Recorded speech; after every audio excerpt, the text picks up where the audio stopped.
เควันนี้นะคะเราจะหลังจากเด็กๆเล่นน้ำเสร็จนะคะแม่มินไม่ได้มาอัดวิดีโอเพราะว่าเด็กมันมีหลับอยู่ในเต็นท์นะคะเราจะไปกินอาหารเย็นกันที่ผับ Charlotte this way we gonna dinner this way ลูกไปค่ะวันนี้เราจะเดินไปนะคะเราจะเดินไปกินอาหารเย็นกันที่ผับนะคะนี่อ่านลำธาร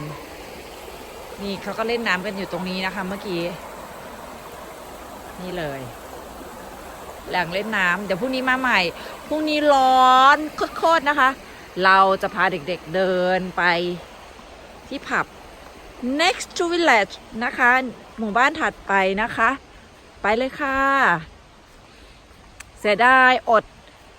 ดมาถ่ายรูปตอนเขาเล่นน้ำกันเลยเพราะว่าแม่มิน feeling ไม่ดีคือรู้สึกไม่ดีก็เลยนอนพักพอนอนพักได้สักครู่หนึ่ง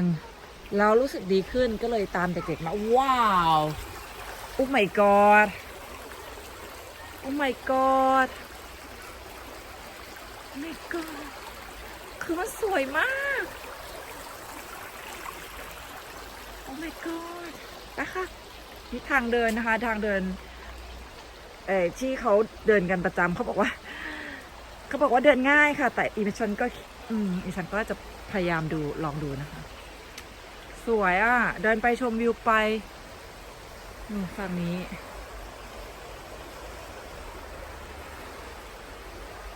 ผับเราอยู่ตรงนู้นนะคะปะค่ะเดินค่ะเดินนะคะเดินไปไกลก่อนแม่แล้วเนี่ยไม่เป็นไร What's wrong อันนี้ What's the matter What's the matter เอาอยู่ทำไมล่ะ Fresh mushrooms, I. ฮะ Mushroom. Where Mushroom There's a thing came off. Really Wow If you want to eat it, though. I think I don't know อ้าวเจอเห็ดค่ะพ่อพามาหาเห็ดค่ะโอ้เจอเห็ด So beautiful in the water. so beautiful water เด็กๆชอบมากนะคะแล้วก็เห็ดเดี๋ยวเราขึ้นไปหาในนี้แต่ว่า ไม่ไปดีกว่าดูไม่เป็นค่ะดูไม่เป็น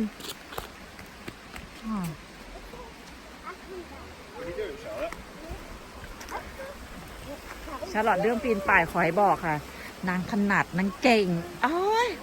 ไม่ใช่นางเก่งเลยนะนางลุยอันนี้ดูกับตัวเดิม good girl โอ้โห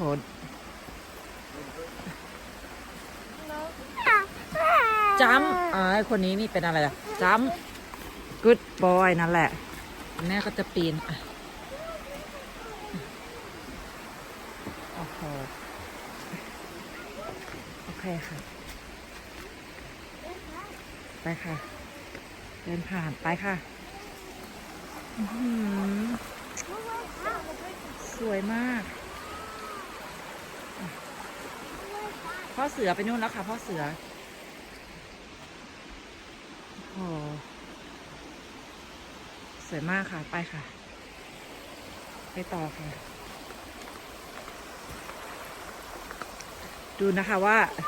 เราจะใช้เวลาเดินเท้าไปที่ผับกี่นาทีนะคะ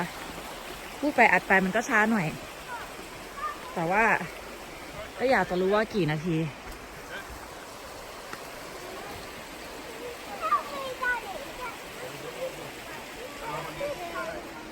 โอเค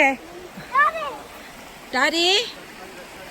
1 2 3 1 2 3 jump good boy I think you got some tissues in your bag. I got only yes of course I have It's got prawn on. put in her arm it's okay in my bag 1 second นะคะ ฮะ Look, mushroom come here. ผัวตื่นเต้นกับเมียอีกโอ้ว้าวจะเหียวันเหีย Yeah, Ah. big ones. big one แต่วันเหียกินไม่ได้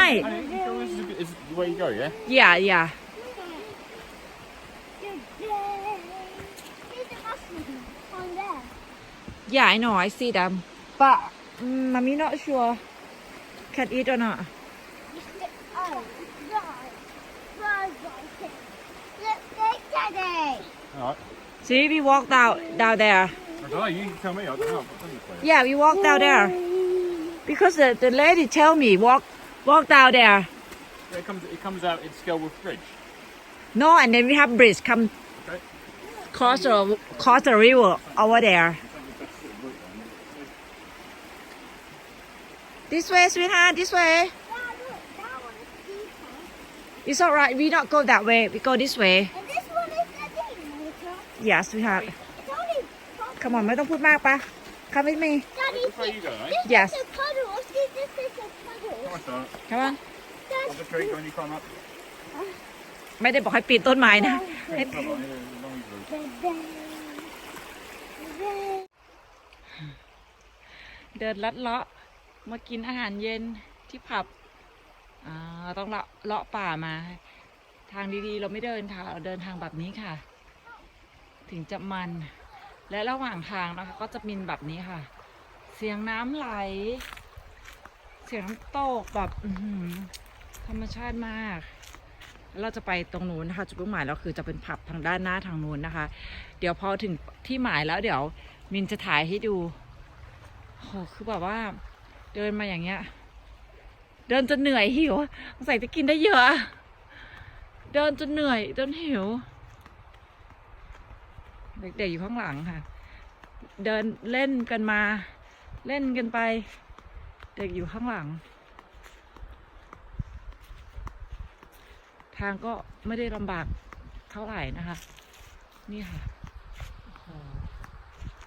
คือมันสวยงามมากเจอน้ำตกตรงนั้นอีกถ้าเดินเลาะๆแบบนี้มันจะมีทางเลาะแบบนี้ไป ตรงโขดเห็นเมื่อกี้ไม่ได้จับไม่ได้ถ่ายเพราะว่ามันค่อนข้างที่จะเดินยากหน่อยเลยต้องจับลูกเลยไม่ได้มีมือจับมือถือตอนนี้ก็คือเดินง่ายแล้ว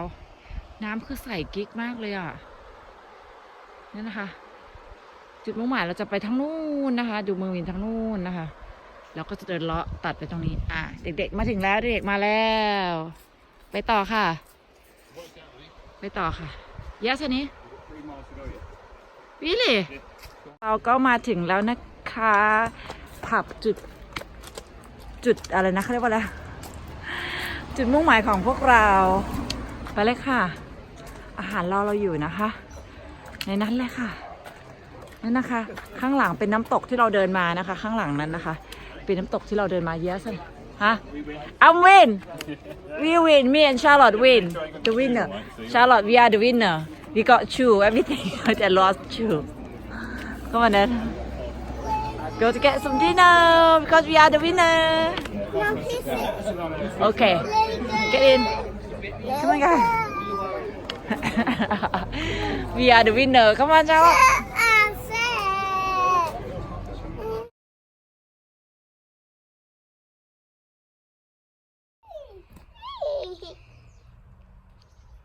You push everyone.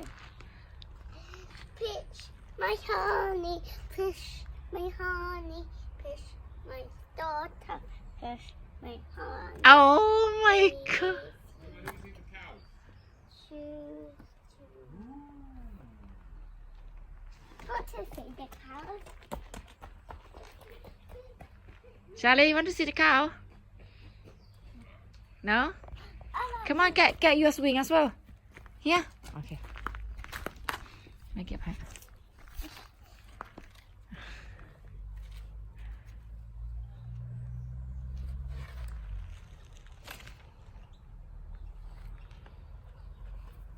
let's go shall we go shall we go now shall we sweetheart come on guy come on Charlie shall we go walk home now come on good boy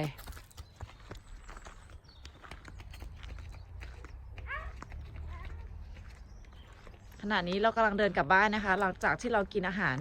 เย็นที่ผับเรียบร้อยแล้วนะคะเดินกลับไม่ใช่เดินกลับเต็นท์ค่ะเดินกลับเต็นท์วันนี้แบบอากาศดีมากค่อนข้างร้อนด้วยซ้ำค่ะ Oh no Charlotte not climb on there baby ไม่ต้องปีนขึ้นไปค่ะลูก Wait for mommy to sweetheart บายบายค่ะอ่ะ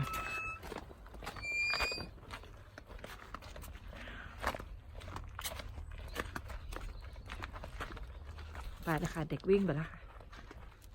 เด็กไปแล้วค่ะ วันนี้แดดดีมากค่ะ เดี๋ยวเราจะกลับที่พักกันแล้วนะคะ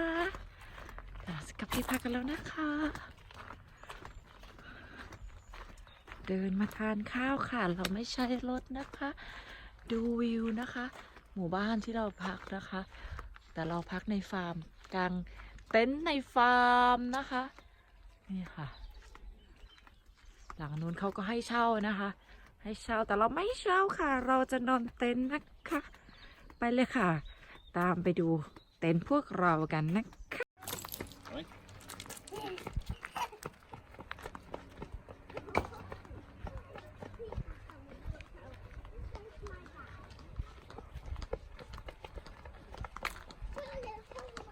It's just like an ounce.